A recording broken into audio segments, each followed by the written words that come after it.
So for more reaction, we now welcome Dr. Asaf Romirowsky, Executive Director of Scholars for Peace in the Middle East. He joins us from Philadelphia. Thank you so much for your time. So let's start with Itamar Ben-Gvir, no stranger to protest action. We saw there his response outside Yale, waving enthusiastically, showing the victory sign.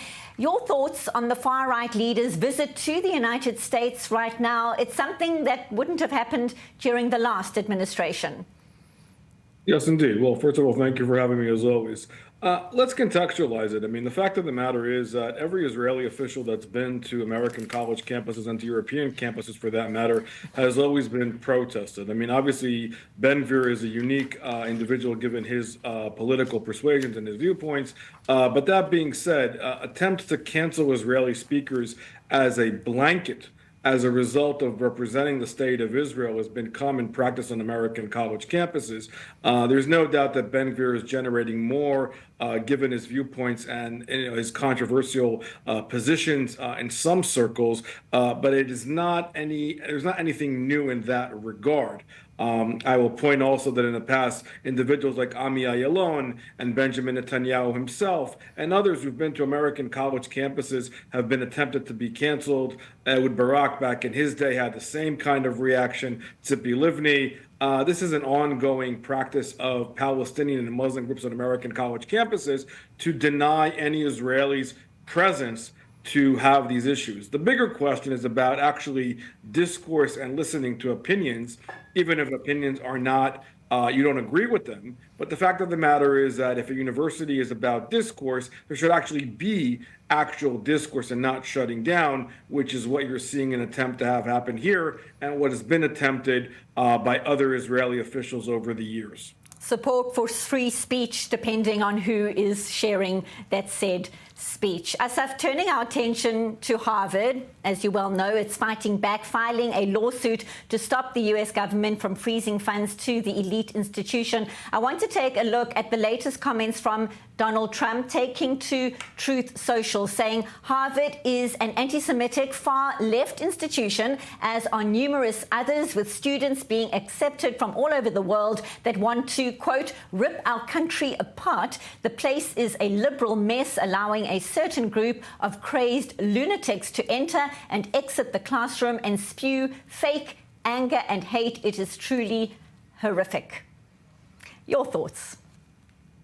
So let's be clear here. I mean, I think the fact that the universities, what's currently happening between Harvard and the federal government, the fact that the Harvard thinks that everything is free speech, and the fact that they are receiving voluntary money in the terms of billions of dollars from the federal government, but they cannot, but the government can't ask for any kind of transparency and accountability, to my mind, is pretty much absurd in the way that they're curbing it. The bigger issue is, to my mind, is that this is been sold as a matter of free speech. But the fact of the matter is, to my mind, this is a matter of national security. You've had a process of years where foreign money, Middle Eastern money has come in, Arab money, today I would also argue Chinese money, Russian money, going into American institutions with the idea of buying distinct political narratives and trying to turn the institution on its head with the idea of trying to turn American democracy on its head. And so the idea of discourse is no longer found. It's part of the process of what I would consider to be how propaganda has replaced scholarship. And there are tools that need to be looked at very carefully as far as violations of FARA issues, as far as foreign agents, as far as money buying chairs and departments on American institutions. On the admission side of things, nobody ever asks students or faculty, for that matter, whether or not you ever have had ties to foreign terrorist organizations. And so this is a matter of cleaning up the very institutions. There needs to be more transparency coming out of the administration as far as showing the evidence. But to my mind, this is a process of cleaning up the institutions.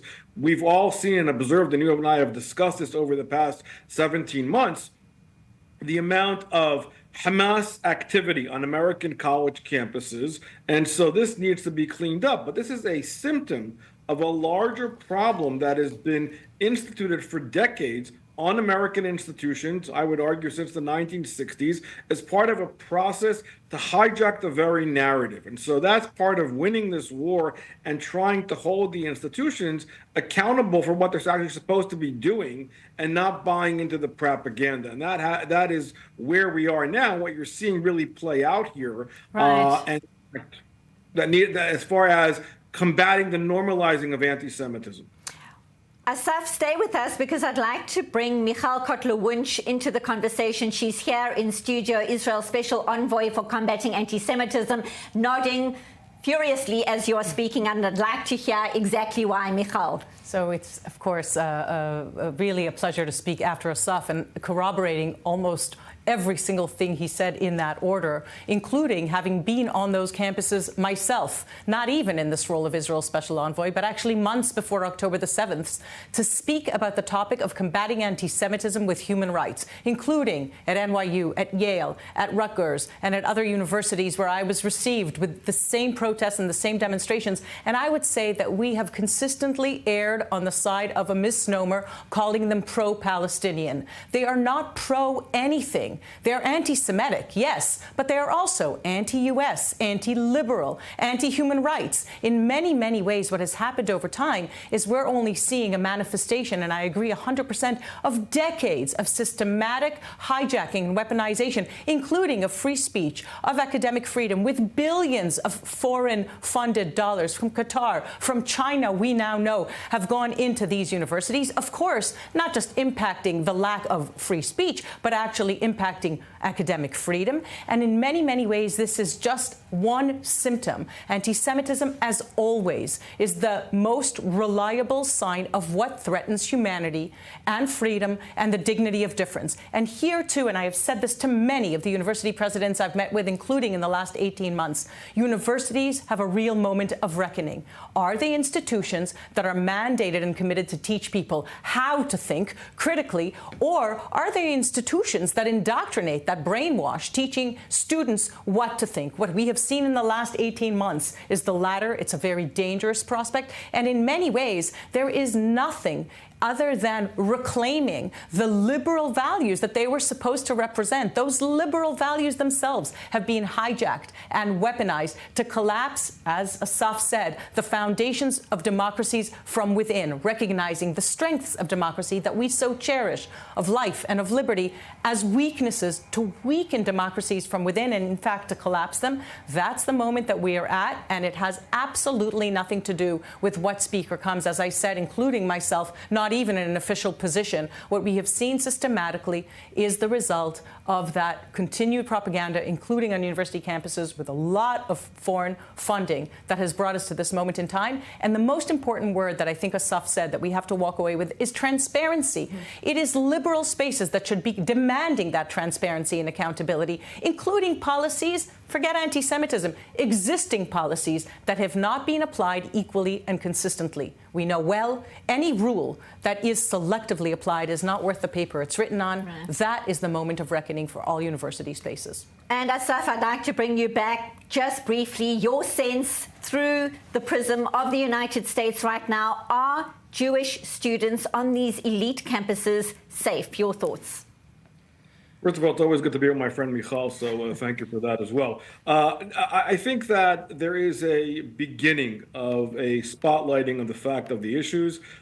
Things have not changed. I mean, obviously things are still growing, and obviously there's a growing sense of denialism of the events of 10/7, and Jewish students and faculty, for that matter, which is the group that we deal with all the time, are facing the same kind of barrage of attacks on a day-to-day basis. I think that there's more pressure coming down, and again, to the point of transparency, the fact that universities are under pressure to change, but things are still, we're not there yet. And this is our war against Hamas on American campuses at large. This is Hamas in America, and we need to win this war as well as winning the war on the ground, not to mention the patrons of 10/7, which is exactly the funders of the activity on American college campuses. This is all Muslim Brotherhood activity on American college campuses, instituted by groups like the American Muslims for Palestine, Students for Justice in Palestine, CARE, and other organizations. That's where this is their battleground. It's the battleground we need to win, and students need our help, and faculty, if the university is going to root itself out of terrorism and stay true to its agenda, to Michal's point, as far as producing actual research product, inquisitive thinking and critical thinking, that needs to change. If not, we're going to be going down a very slippery slope, and this needs to change yesterday, to my mind. Dr. Asaf Romirowsky in Philadelphia, thank you so much. And Michal Kotler-Wunsch, Israel's Special Envoy for Combating Anti-Semitism, here in studio. Appreciate your time. Thank you so much, as always.